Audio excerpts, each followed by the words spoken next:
नमस्ते बच्चों। इस वीडियो से पहले आप कृष्ण भक्ति शाखा की विशेषताएं पढ़ चुके हैं। उसके बाद मैंने कल आपको संत साहित्य की सामान्य विशेषताओं के बारे में बताया था। और इसी भक्ति काल में एक और जो धारा आती है, एक और मार्ग जिससे हम ईश्वर की आराधना करते हैं, यह एक और ऐसा मार्ग जो हमारी भारतीय संस्कृति से प्रभावित है ईश्वरीय आराधना में, वो है सूफी मार्ग, प्रेम मार्गी धारा। और जो प्रेम का प्रभाव है कबीर में, वो सूफियों से भी आया। तो ये प्रेम मार्गी सूफियों का जो प्रमुख विषय रहा है वो प्रेम रहा है। प्रेम में वियोग पक्ष को उन्होंने अत्यधिक महत्व दिया है और वो ये मानते हैं कि वियोग में प्रेम और ज़्यादा सात्विक हो जाता है। यही कारण है कि उन्होंने जितना ध्यान प्रेमी और प्रेमिकाओं के वियोग, उसकी अवधि में झेले जाने वाले कष्टों और उनका अंत करने के लिए विविध प्रयत्नों का उन्होंने वर्णन किया है, उतना मिलन में उन्होंने ध्यान नहीं दिया है। विरह में क्रियाशीलता बनी रहती है जबकि मिलन में जड़ता आ जाती है।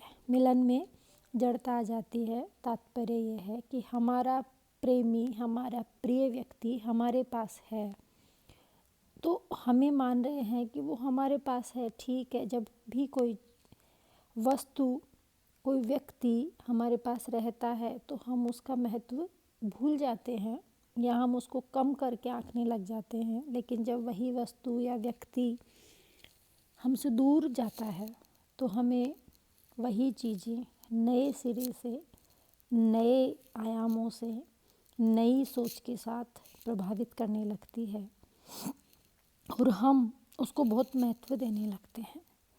तो यही जो प्रेम मार्गी धारा है, इसमें उन्होंने 12 मासे पद्धति, हम हिंदी साहित्य में बोलते हैं इसको, कि 12 महीनों में जो जो ऋतुएं होती है उनके अनुसार उनका विरह के ऊपर क्या प्रभाव पड़ता है उसका वर्णन इन्होंने किया है।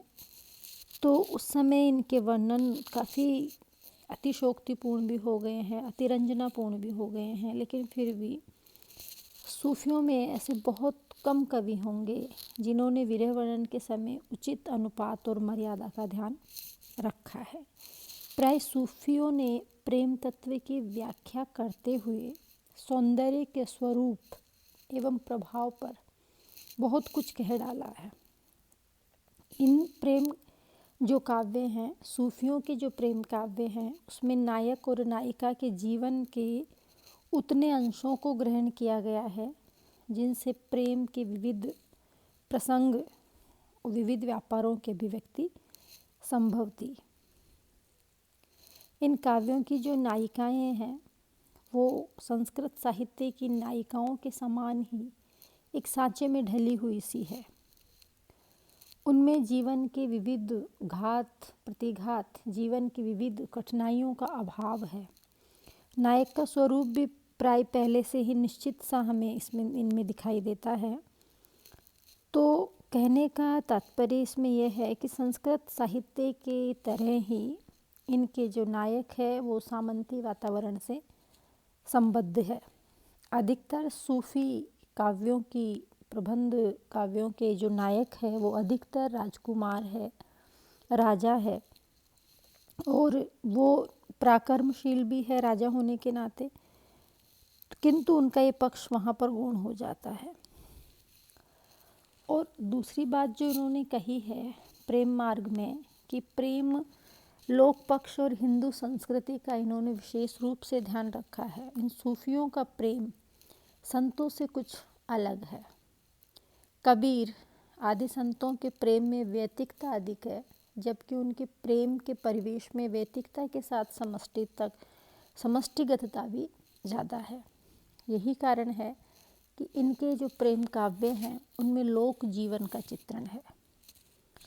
बहुत सारे ऐसे सर्वसाधारण जो लोग हैं उनके जो अंधविश्वास होते हैं, उनकी मनोतियाँ, उनके जादू टोने, उनके करतूते, उनके लोक उत्सव, उनके व्यवहार, उनके तीर्थ व्रत, उनके सांस्कृतिक वातावरण, इन सब का वर्णन इन्होंने अपने काव्यों में किया है।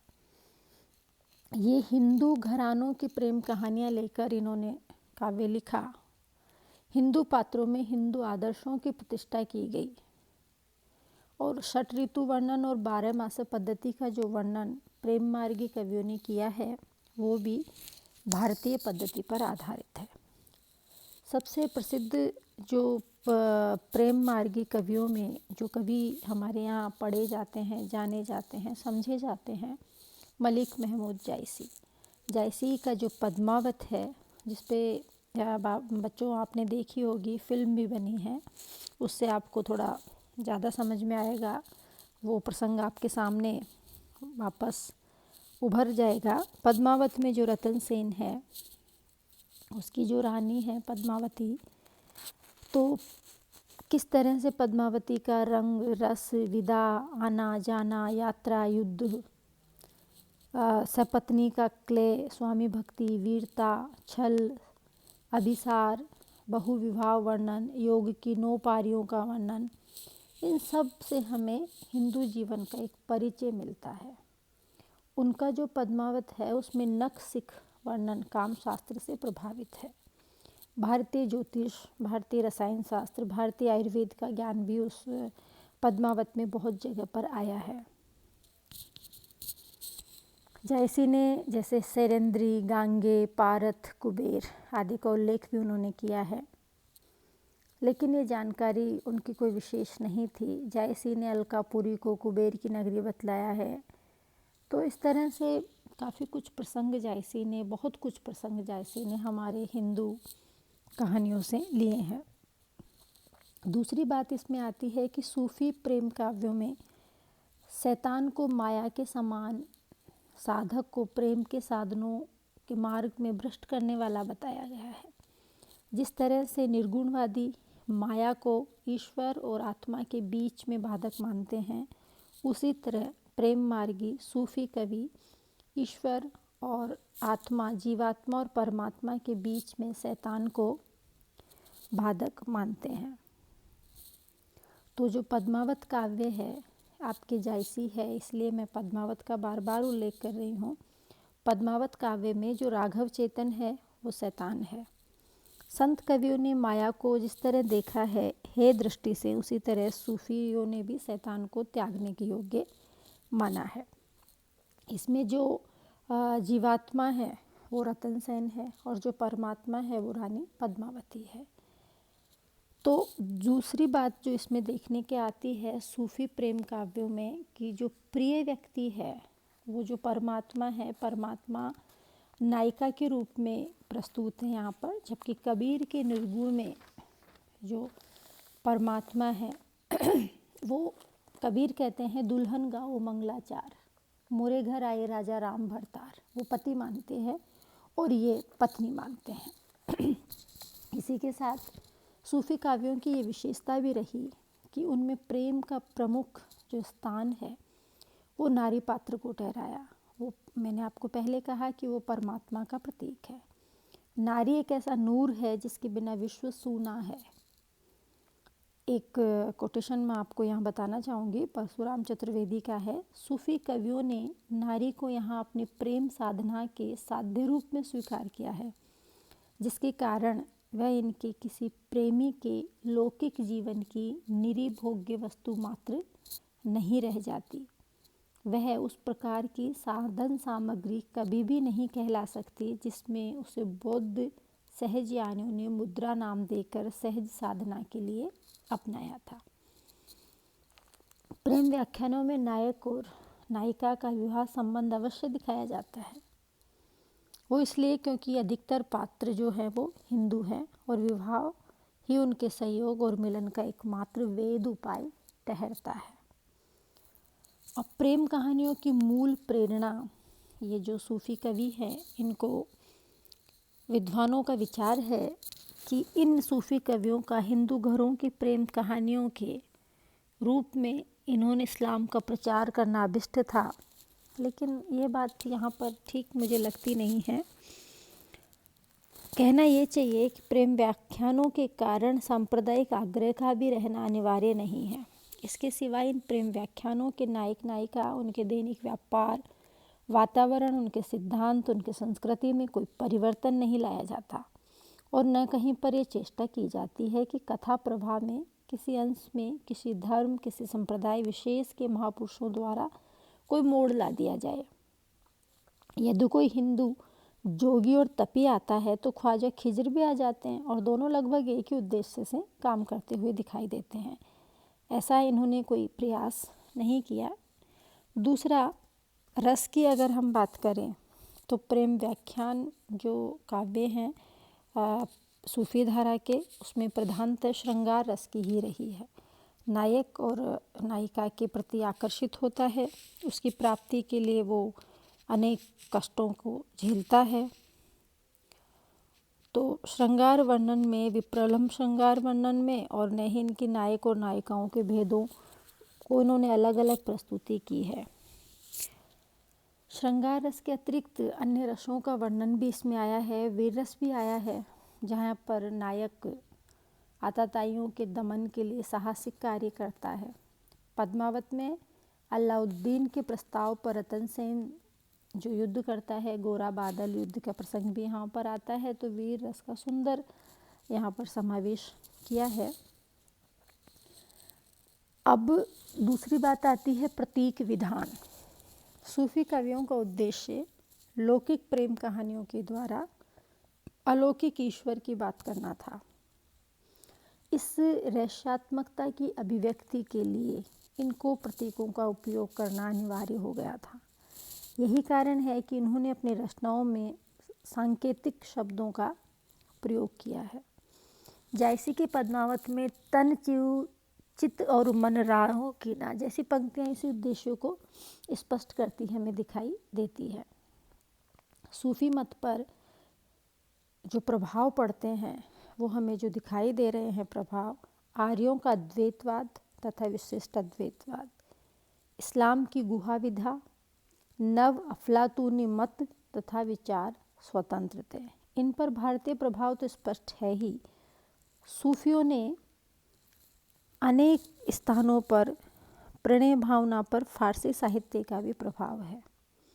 सूफियों की प्रेम मूलक रचनाएं साहित्य शास्त्र के अनुसार महाकाव्य की कोटि में आती है, किंतु उनमें भारतीय महाकाव्यों जैसी सर्गबद्धता नहीं है, बल्कि कुछ शीर्षकों का प्रयोग किया गया है और न ही उनमें नायक के उच्च कुल का ध्यान रखा गया है।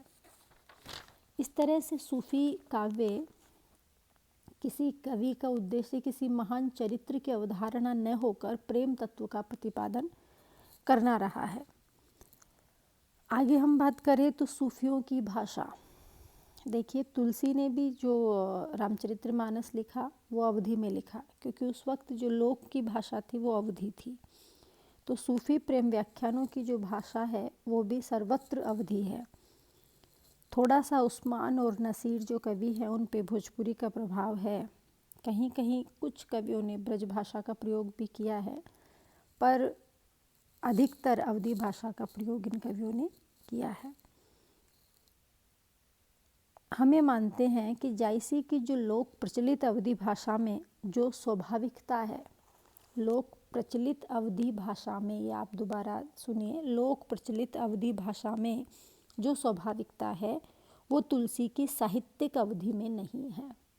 कोई बात अगर आपको लोक भाषा में कही जाए तो वो ज़्यादा समझ में आती है बजाय साहित्यिक भाषा में। इसलिए विशेष रूप से इन कवियों ने ध्यान रखा कि जनता को हमारी बात ज़्यादा से ज़्यादा समझ में आए। छंदों और अलंकारों की अगर हम बात करें तो दोहा चौपाई शैली को इन्होंने अपनाया है। दोहा चौपाई और द्विपदिया के अतिरिक्त सूफी प्रेम व्याख्यानों में सौरठे भी आए हैं, सवैये भी आए हैं, बरेव जैसे छंदों का प्रयोग भी इन्होंने किया है। फारसी साहित्य में बहुत कुछ प्रभावित रहने के बाद भी इन्होंने लोकरंजन, एक और लोकरंजन जैसे माना है, लोक मंगल का भी विधान इनमें है। मध्ययुगीन प्रेम काव्यों की मध्य युग में प्रणीत सूफी और असूफी प्रेम कथाओं में जो प्रवृत्तियां समान रूप से विद्यमान है, वैसी ही प्रेम कथाओं में विस्मय, देवी, अलौकिक तत्व आदि इनमें मिलते हैं। चाहे इसका कथानक भारत से लिया गया हो अथवा विदेश से लिया गया हो, सभी में भारतीय श्रृंगार की परंपराओं का पालन किया है। ऐतिहासिक और काल्पनिक प्रेम कथाओं की अपेक्षा लोक कथाओं पर अधिक साहित्य लिखा गया। प्रेम कथाओं में लोक तत्व की मात्रा अधिक है। इस तरह से आपको मैं कहना चाहती हूँ कि निर्गुण जो साहित्य है उस पर सूफी साहित्य का प्रभाव है, और जो सूफी साहित्य है उस पर हमारे भारतीय अद्वैतवाद, विशिष्ट अद्वैतवाद आदि का प्रभाव है। और इन्होंने जो प्रेम व्याख्यान काव्य लिखे हैं, उनकी जो कहानियाँ ली है वो हमारे ही हिंदू घरों से, हिंदू संस्कृतियों से, हिंदी कहानियों से इन्होंने ली है। तो जो सूफ़ी परंपरा है, सूफ़ी काव्य परंपरा है, उसमें प्रेम की ही बात की जाती है। प्रेम से ही ईश्वर को प्राप्त किया जा सकता है। इस तरह से संत और सूफ़ी जो काव्यों की अगर हम तुलना करें तो दोनों ने ही गुरु को, पीर को बहुत महत्व दिया है। दोनों ने ही प्रेम का अत्यधिक महत्व स्वीकार किया है। दोनों ही साधक हैं, दोनों के साधना पथ अलग अलग है, विविध है। दोनों पर हठ योग का प्रभाव है, दोनों में अहिंसा का समान प्रभाव है, दोनों का ईश्वर निराकार है। उसे प्राप्त करने का सबको अधिकार है, उसमें कोई जाति पाति, ऊंच नीच, कोई भेदभाव नहीं है। सामाजिक मान्यताएं प्राय एक सी है। दोनों ही माया और शैतान साधना पथ में विधान के रूप में स्वीकार करते हैं। दोनों ने ही कनक और कामनी को माया का प्रतीक माना है। संतों ने माया को सर्वथा त्याज्य माना है, जबकि सूफियों ने प्रेम परीक्षा के लिए, उसमें दृढ़ता प्रदान करने के लिए शैतान की आवश्यकता स्वीकार की है कि कितना वो सामना उस शैतान से कर पाते हैं। दोनों के ही अव्यक्त सत्ता की तरफ संकेत किया है। दोनों ही रहस्यवादी है। दोनों के विरह का उन्मुक्त गान किया है। दोनों में एक अनूठी कसक है, एक वेदना है। प्रकृति इनके विरह वर्णन के उपेक्षणीय रही है और उनका विरह व्यक्तिगत बनकर रह गया है। दूसरी ये समानताएं थी जो मैंने आपको बताई। अब हम ये देखेंगे कि इन दोनों में भिन्नताएं क्या थी। तो संतों की जो प्रणय भावना है वो विशुद्ध भारतीय है। इसमें आत्मा को पत्नी और परमात्मा को पति माना गया है, जो मैंने आपको ऊपर भी बताया था। जबकि सूफियों ने आत्मा को प्रियतम और परमात्मा को प्रियतमा माना है। ये विशेष रूप से आप ध्यान रखें। जो अंतर है इनमें सबसे बड़ा वो ये अंतर है, आत्मा को पत्नी माना है, परमात्मा को पति। ये विशुद्ध भारतीय प्रणय भावना है जो संतों की है। सूफियों ने आत्मा को प्रियतम माना है और परमात्मा को प्रियतमा माना है। और ये जो प्रभाव है वो ईरान का प्रभाव है। दूसरी विभिन्नता इनमें है, संतों ने हिंदू मुस्लिम एकता के उद्देश्य से उन्होंने ये कहा कि सांस्कृतिक एकता, और आचार्य शुक्ल के शब्दों में हम ये कहें कि कबीर ने केवल भिन्न प्रतीत हुई परोक्ष सत्ता की एकता का आभास दिया था। प्रत्यक्ष जीवन की एकता का दृश्य सामने रखने की आवश्यकता बनी थी, वो जायसी ने पूरी की। कबीर आदि संतों ने सामाजिक सुधारों, धार्मिक एकता के लिए खंडन की प्रवृत्ति इन्होंने अपनाई। सांस्कृतिक एकता के लिए ऐसा करना अनिवार्य भी था। दूसरा, जायसी ने किसी भी संप्रदाय विशेष का कोई खंडन नहीं किया। उन्होंने हिंदू घरों की प्रेम कहानियों के द्वारा ही अपने प्रेम काव्य की रचना की। कबीर आदि संत जो थे वो एकदम अक्खड़, फकीर, यहाँ तक दावा करते हैं, चुनौतियाँ देते रहते हैं। वो यहाँ तक कहते हैं कि समृत का संदेश लाए हंस उबारन आए। सूफियों के व्यक्तित्व में सरलता है, विनम्रता है, उनमें अक्खड़ता नहीं है। संतों ने अपने भावों की अभिव्यक्ति मुक्तक काव्य में की है। उनके साहित्य में अधिकांश दोहे मिलते हैं, जबकि सूफियों ने अपने प्रबंध काव्यों के द्वारा अपने भावों को अभिव्यक्त किया है। ये विभेद मैं आपको बता रही हूँ। संत काव्यों की भाषा सदुकड़ी भाषा है, खिचड़ी भाषा है। वो जहाँ जहाँ गए, जिस जिस प्रांत में उन्होंने यात्राएं की, उन प्रांतीय भाषाओं के शब्दों को लेकर लोक प्रचलित जो भाषाएं हैं उनका उन्होंने प्रयोग किया। जबकि सूफियों की जो भाषा है वो अपेक्षाकृत अधिकतर व्यवस्थित है। इनकी भाषा लोक प्रचलित अवधी भाषा है। दोनों का ही ईश्वर निराकार है। संतों ने ज्ञान और प्रेम से प्राप्त किया जा सकता है ये माना, जबकि सूफियों ने ये माना कि ईश्वर को एकमात्र साधन जो है वो प्रेम है और प्रेम से ही उसे प्राप्त किया जा सकता है। इस तरह से संत और सूफी में विभिन्नताएं भी है, समानताएं भी है, लेकिन वही बात है कि ईश्वर एक है, रास्ते अलग अलग है। प्राप्त जाना एक ही जगह है, सूफियों को भी, संतों को भी, विष्णुओं को भी, कृष्ण भक्तों को भी, राम भक्तों को भी। तो ये सारे रास्ते अलग अलग हैं। साहित्य की अलग अलग ये शाखाएं हैं, अलग कवि हैं, इनके अलग अलग विचार हैं। इसलिए आपको ये ध्यान रखना है कि हमारा जो सूफ़ी साहित्य है वो प्रेम पर आधारित है। प्रेम व्याख्यान लिखे गए हैं, हिंदू घरों की कहानियों से प्रभावित है और साथ ही साथ प्रेम के द्वारा ईश्वर को प्राप्त किया जा सकता है। धन्यवाद।